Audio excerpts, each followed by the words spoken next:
What exactly did you tell them, Smalls? Y'all get on your phone. Tell me if I'm live. Can y'all see me? That's me. I hear your notifications going off. All right. I got this going up on the Facebook Live. The Facebook Lively. Can you see me? Explain why we didn't have the grind this morning. I lost my phone temporarily. I lost my phone, so I'm going to make it up to you, Smalls. I'm going to do our sales process. How many people have a sales process? How many people have a road, as Cardone calls it, a road to the sale, which would mean you start right here. That's the first time you talk to somebody to the finish line. You know, the road to the sale takes a lot of different turns before you close, before you finish. Mm-hmm. How many people have even heard, before you got here, Smalls, had you even heard of a sales process? No. A sales rabbit. Do you know what a sales process is? I'm learning. Have you ever heard of a sales process? Not till here. Not till here. Spice, have you ever heard of a selling process? Okay. Do you say process or process? Process. Have you ever heard of one? Grant Cardone's. Okay. Well, there's other people you can follow. There's sales system. Coach Burt teaches a selling system, which teaches you how to go out and get business. Okay. What I teach over here is a selling process. So everybody that is in here, where are you going, man? Is anybody on here? Yes. If I got a person on there? If you've got questions, you're free to participate if you're watching. But most people don't know where they are in a sales process. Have you ever heard of a sales pro? Sit it down. Sit down. Tom Gavin. Tom Gavin. Have you ever heard of a sales process? No. Okay, well, that's my fault. I take full responsibility because you don't know about a sales process. A sales process begins the moment you start talking to somebody. The moment there's an interaction between you and this person, there is a sales process taking place. Do you know, what are y'all talking about? Is it about me? No. Do I look fat? Is that what you're trying not to tell me? So, do you know the most dangerous form of a negotiation? I've asked this question before. You, Spice, in the back. The one you don't know that you're in. The one you don't know you're in.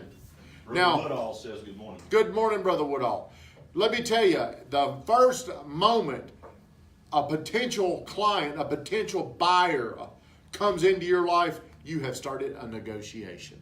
Because they're forming an opinion about you, and that opinion goes into their mind how they feel about using you. So what is the first thing in our sales process? Does anybody want to guess? That's the only clue you get. Greeting. Okay, we start with a greeting. All right. What do we do what is the purpose of the greeting? Does anybody want to, do you know? Have you ever seen me do this? Yes. How long have you been here? For 6 years. 6 months. You ain't been here 6 months, have you? Yes. How long has she been here? About 2 months? 3. It's 3. Not as long Two. as I have. Yeah. So you've never. 6 months in dog years. I'm talking about how long? Okay, all right. Not that funny shit. So, have you ever seen me do this? Yes. And you've never heard me call it the sales process, the GTT road to the sale. You've never heard me say this, have you? Do you know what I want you to do in greetings? Do you know what the purpose of a greeting is? I'm going to pick on you because you don't mind. To make someone feel welcome. Oh, that's a good answer. Make them feel welcome. Spice. Be of service and Be of service. Be of service. thankful. Thankful. Smalls. To say hello. Now look, I'm going to tell you a lot. It's like when I got Smalls, or when he took himself out of this office out to Harvest Woods, it's like a little light switch came on. I didn't know what I was going to see, but he was with some clients last night, dude, and you had it going on. You were energetic. You were confident. You're walking around out there with your tape measure like you own that place. And people are attracted to that. Okay? They really are attracted to that. You've won those people over. You're going to win people or lose them really right here, because how long do we think we've got before somebody says, I ain't interested in you or your product? I ain't interested. They've said I ain't interested after 6 seconds. Guess what? They don't even know what your idea is. They don't even know what you're going to present to them. They ain't interested in you. How can you get them interested? I think high energy. Dude, you got to listen to this. You got to hear this. So everything has a purpose in the sales process, and everything has to transcend. Is that the proper word? It's got to go from here to somewhere else. Does anybody else know what our first little roadblock is in the road to the sale? We got to do some fact finding. Fact? Damn. Fact. It's a fact. I'm out of ink. Fact find. Okay? Damn. I'm embarrassed. Fact find.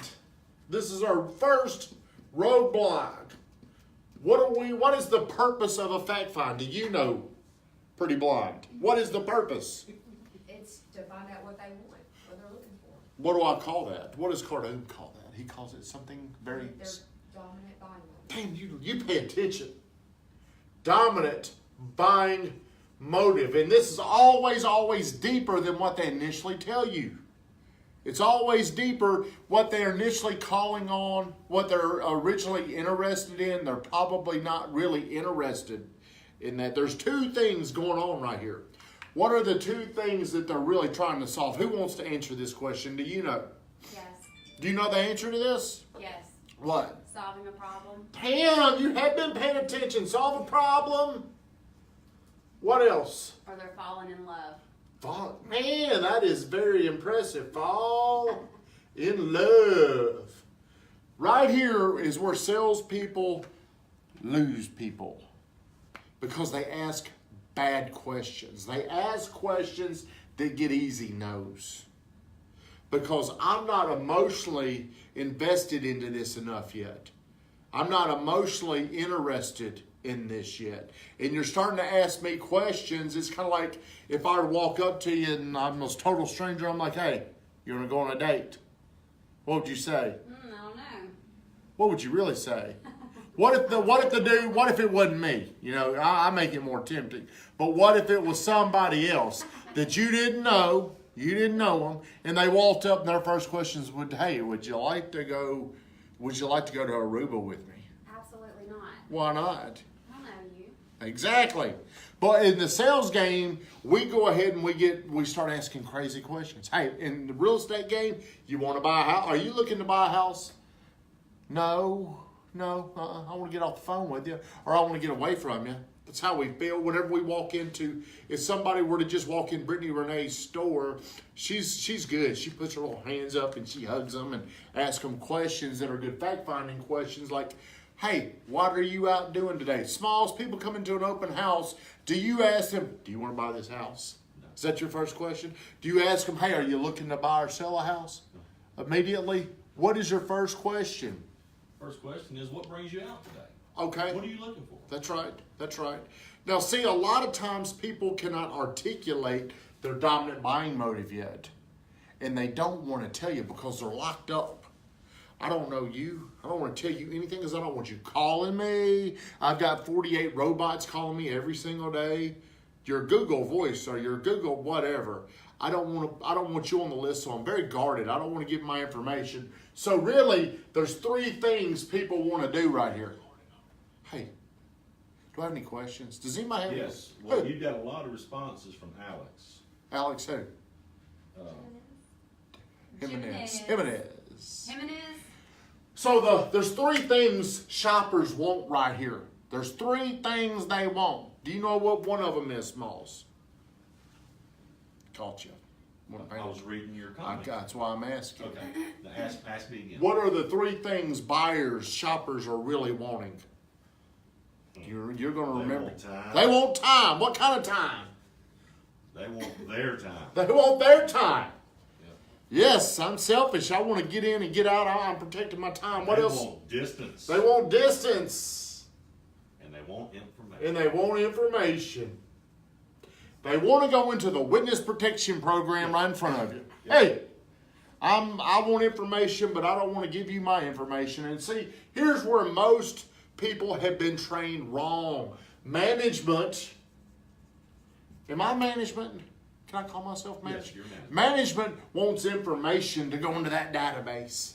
So when they come in, make sure, hey, before you shake their hand, get their information. Their name, their kids' names, their social security numbers, their dog's names. Let's get all their information before we give them anything. Because what if we never get to talk to them? Well, people, the 21st century buyer has picked up on all this stuff. They know what you're trying to do. They know. So that's why they're trying to protect even harder. But you're going to have to get good at fact-finding questions.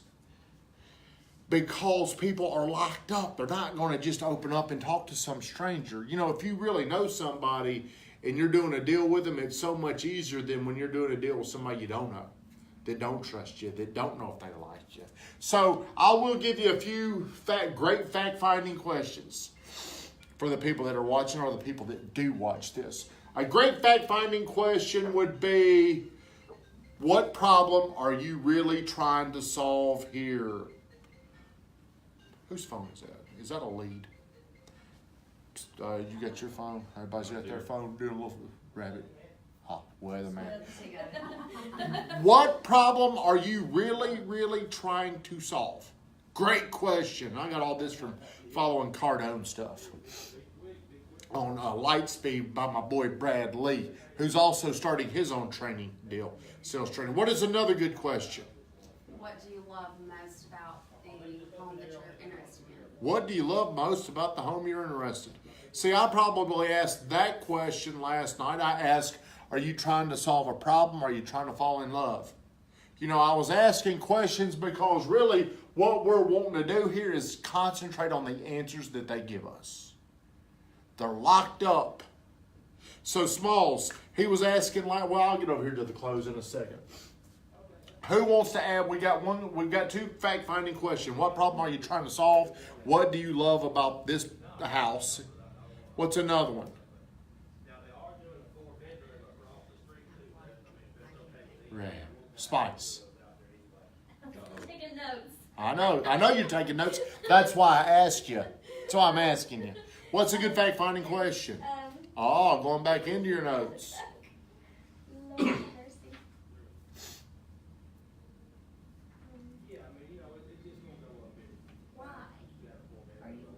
Why are you looking? Okay. That's better than what's your budget or some of these questions. I'll give you one, okay? The best way to find out things the best way to get people to talk is give them something easy to talk about. When was the last time you bought a house?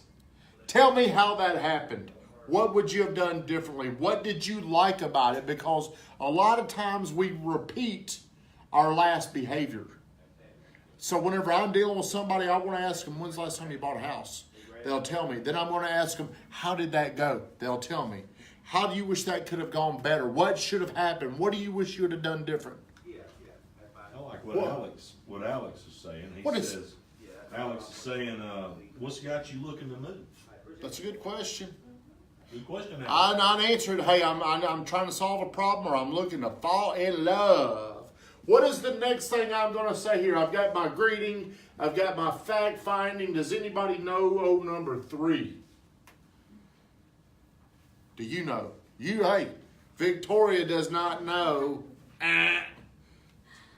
What? Present an idea. Presentation. And this is really, right here is when you're actually selling something. And there is a difference between selling, overcoming objection, and closing. What do I call closing, Victoria? What do you call closing? Yeah, what do I call it? That means you don't know. Inking. Good, I do say that. Smalls. Yes. When I refer to closing somebody, what do I say? Shutting them down. Shutting them down. Okay? Did you know that, Rabbit? Have you shut somebody down? Are you about to shut somebody down? So presentation is going to come from whenever I'm finding out up here. They're going to tell me blah, blah, blah, blah, blah, blah, and I'm going to say, hey, I've got an idea. You've got to come out here and see this house. I was thinking I was in a sales seminar or a sales meeting, and whenever people have new listings coming up, they state facts. It's blah, blah, blah, blah, blah, blah. That ain't gonna get me interested. I'll tell you what'll get me interested. Damn, this house is awesome. You gotta come out here and look at it. I don't know how much it costs. I don't know how many bedrooms it's got. I don't know anything. It's just awesome. You gotta come look at it. Or, Victoria, this house is $479,000. It's 3,284 square feet. It's got 4 bedrooms, 2 are down, 2 are up with a bonus, 3 bedrooms. The lot size is 16,484 feet. Which one are you going to be more excited? It ain't about the fact. I done fell asleep. You have. It's about an emotion. I got to get you excited. See, I'm going through this right here, and right in here, I got to create some excitement. I got to wind you up to get you excited to come out here and look at it because, again, I want time on my side. I just want information, and I really don't want to get that involved because I really want to just sit right here in my little bubble. I'm the bubble boy. I don't like to leave my office unless it's just so good I can't pass up. So right here is whatever you're describing something that's going to build excitement. And again, if any of you are going to come back and watch this, we're just going to call this the GTT roadmap to a shutdown. To a shutdown. So right here, you're pitching ideas. You're giving them something. Now, here's what you got to be careful about is how do they feel when you're pitching these ideas? If it's something that they don't want or they can't afford or they don't want you to feel like you're trying to sell them something. You're solving a problem with an idea pitch here. So let me be clear. You're trying to solve this problem up here. You're trying to get them excited about a solution that you have. What would be number 4? Does anybody know what I'm going to say right here? You think you know? What is it? Proposal. All right. This is going to be different depending upon your industry. Last night, we did a little proposal to those people, didn't we, Smalls? Yes. We went through all this stuff. They're probably wondering, who is this dude walking around creepy, following me around? Because I was out there and I didn't even really say much.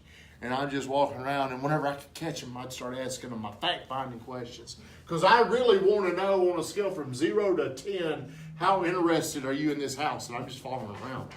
This is a good time. Oh, don't die. Okay, cool. That's what I was doing. I was wanting to know.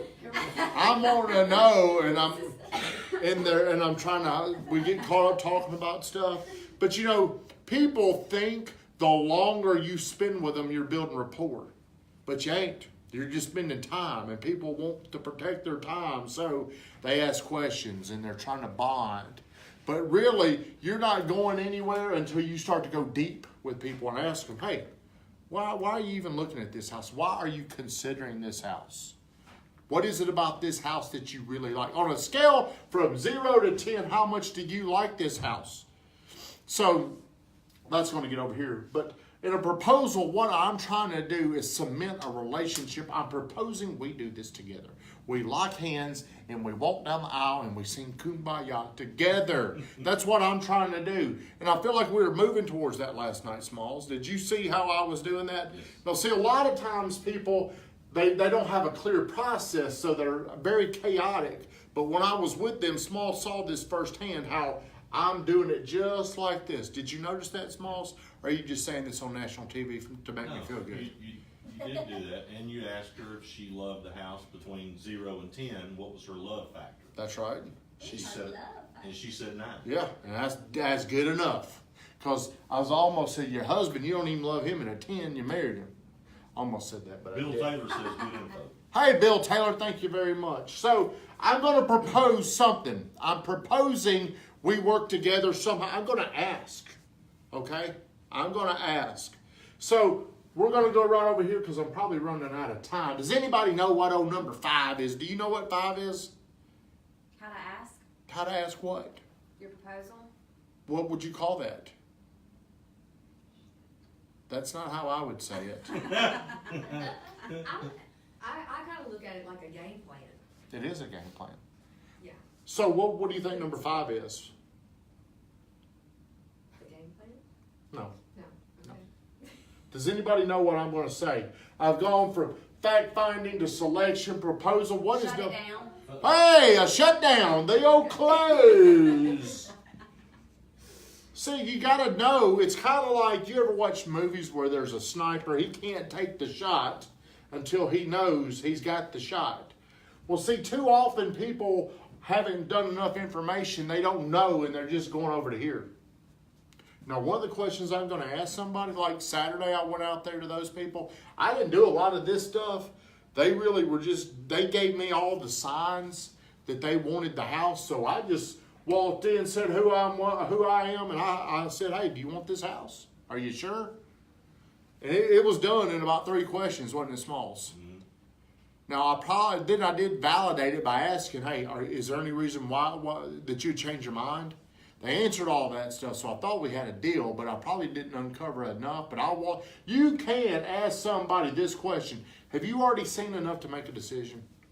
Well, if you have, I don't need to go through all this stuff, because sometimes people are that motivated, they're that on fire, they're that in love. Okay?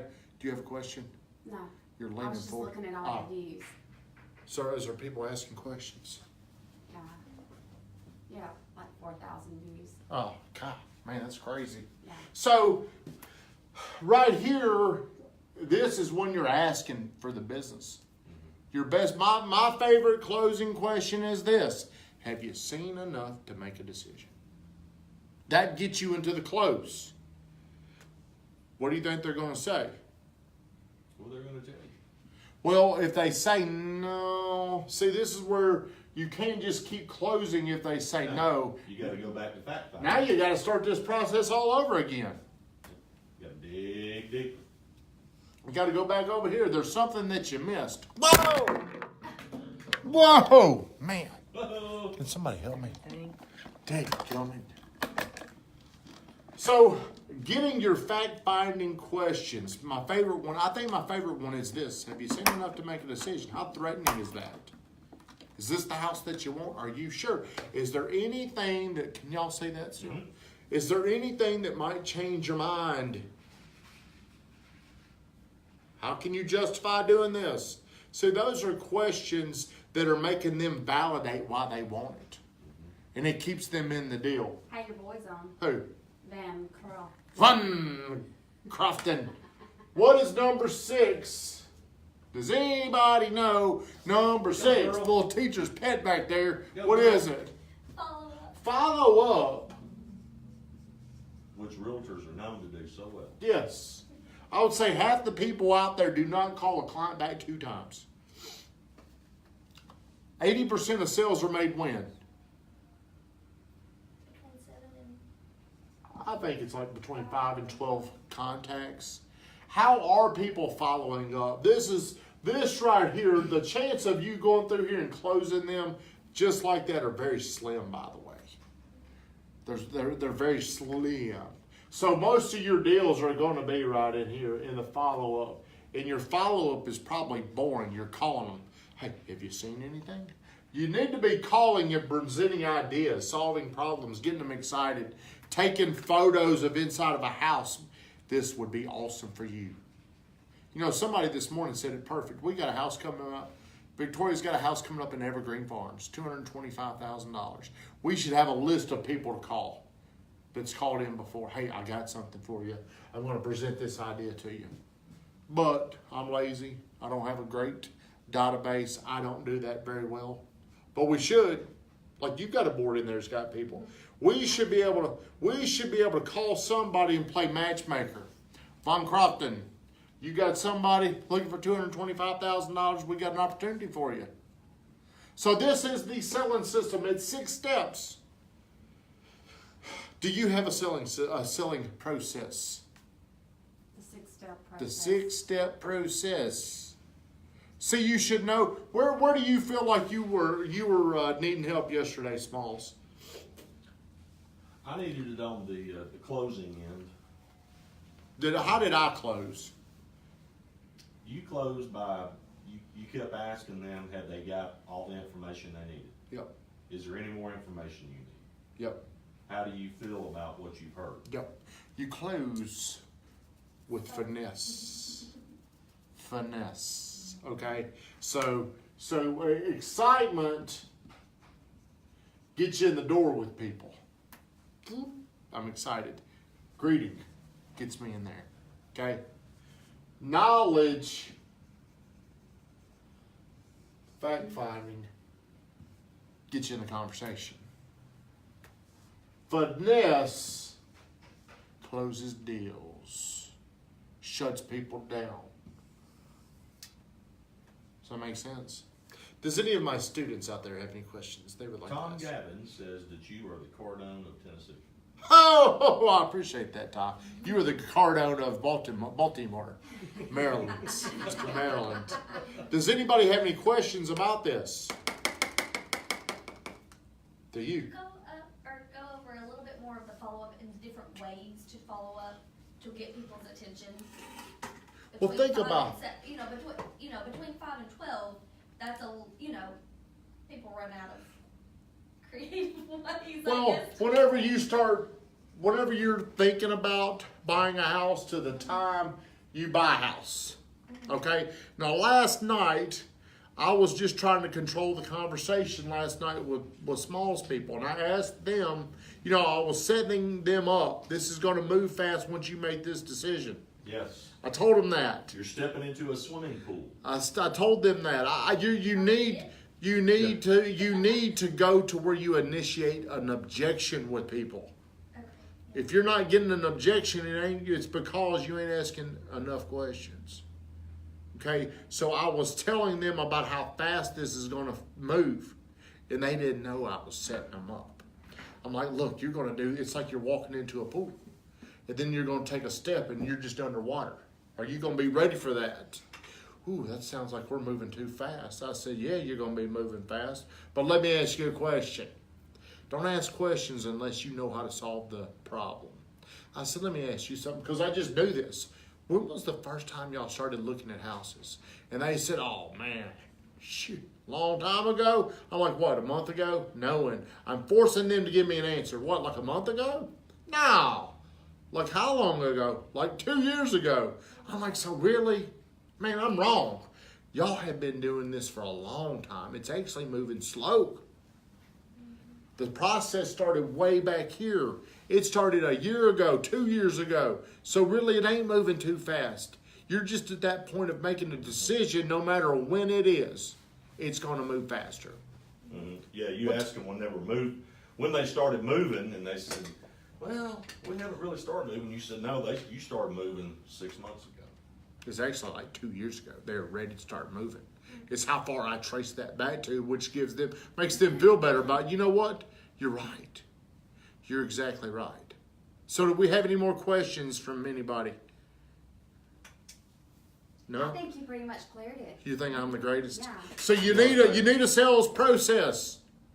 You need to know as much information about people, and if you don't know information, I'm going to ask you questions. Ginger, do I ever ask you a question? All the time. How deep do I go? When you give me one answer, I'm going to make you. You ask like 5 more questions. I'm going to ask you a question, and then I'm going to ask you a question to make sure you're right. Hey, are you 100% certain of what you just told me? And then you'll freeze up. So if you're not getting objections from people, it's because you have not gone far enough. You have not pushed them. So if we're just out there looking at houses, hey, you got to probe into people. You got to dig into them. Most people down here in the South, they feel like they're being offensive if they ask people questions. But really, people, if they want to be helped, they need to be asked those questions, and they really feel like you're the professional when you're doing that. So everybody, gosh, do you have yourself a sales process? Do you have it? That's ours. Right there. Look at that chicken scratch. But I'm going to tell you, right here in the fact finding, if you ask enough questions, they'll close themselves.